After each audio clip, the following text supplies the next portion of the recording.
Donc, avant de passer au type de fonction, je vais vous parler de deux fonctions principales du type adresse. Donc, on va analyser ce contrat. Tout d'abord, on a deux variables. Donc, une variable de type adresse, myAddress, et une variable de type int, balance. Donc, tout d'abord, on a une fonction setMyAddress, donc qui permettra de donner une adresse à notre variable myAddress. Ensuite, on voit qu'on a une fonction setMyBalance. Donc, on va donner une valeur à notre variable balance. Donc, balance égale myAddress.balance. Donc, on voit que la première fonction dont je vais vous parler, donc c'est une fonction intégrée au type adresse. Et cette fonction balance va nous permettre de retourner le solde donc d'une adresse donnée. Donc, grâce à myAddress.balance, on aura le montant que possède l'utilisateur de cette adresse. Ensuite, donc on a déjà utilisé cette fonction. Et on voit ici qu'avec l'adresse recipient qui est en paramètre, on appelle la fonction transfert.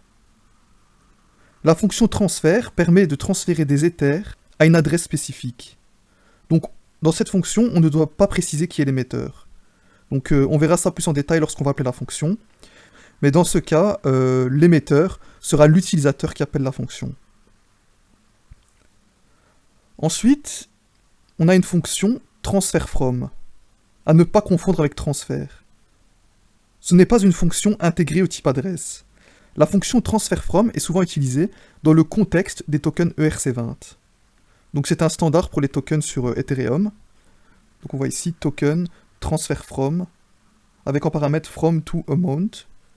En fait, transferFrom permet à un contrat d'effectuer un transfert de token au nom d'un autre compte, à condition que ce compte ait d'abord approuvé le contrat pour un certain montant de tokens. Donc la fonction aura besoin de connaître le récepteur, mais aussi l'émetteur, ainsi que le montant. Donc on ne pourra pas appeler la fonction transferFrom, car comme je l'ai dit, elle n'est pas intégrée au type adresse. On verra comment l'utiliser plus tard. On va compiler ce contrat. Voilà. On va le déployer. On va copier l'adresse qui se termine par EDDC4.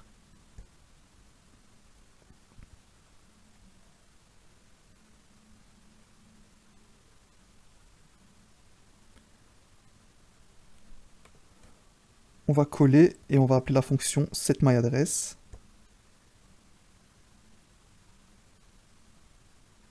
Ensuite, on va appeler la fonction setMyBalance pour que la variable balance récupère le montant que possède cette adresse. Voilà. Donc maintenant, on va afficher la balance de l'utilisateur, donc le propriétaire de l'adresse qui se termine par EDDC4. Et voilà, donc on récupère le montant en Way. Donc on voit bien que c'est l'adresse qui se termine par EDDC4.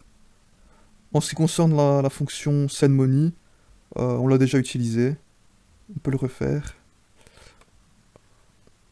On va copier cette adresse. Voilà, EDDC4. On va dire que l'adresse... Donc on est connecté en tant que... Donc on est connecté avec l'adresse qui se termine par EDDC4.